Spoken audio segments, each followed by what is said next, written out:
আর্জেন্টিনার কাছে 4-1 হেরে ব্রাজিল দল এই মুহূর্তে বিধ্বস্ত অবস্থায় রয়েছে। অনেকে বলছেন ব্রাজিল এবার বিশ্বকাপে কোয়ালিফাই করতে পারবে না। আসলে ঘটনা কি তাই? পয়েন্টস টেবিল কি বলে আমরা একটু পয়েন্টস টেবিল দেখে তারপরে ব্রাজিল নিয়ে আলোচনা করব।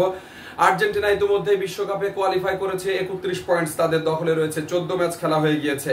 ইনফ্যাক্ট এই গ্রুপে অর্থাৎ এই অঞ্চলে 14টা করে ম্যাচ সবারই খেলা হয়ে গেছে।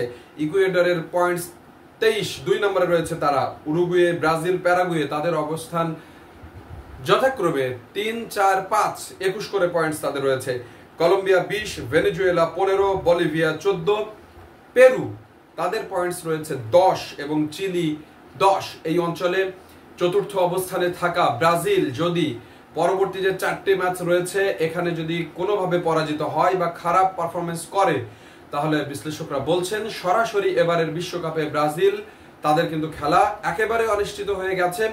এখান থেকে পরিত্রাণের জন্য তাদের কি করতে হবে? ব্রাজিল ভক্তরা গতকালকে কিন্তু 4 গোল না 7 আপই খেয়ে যেতেন।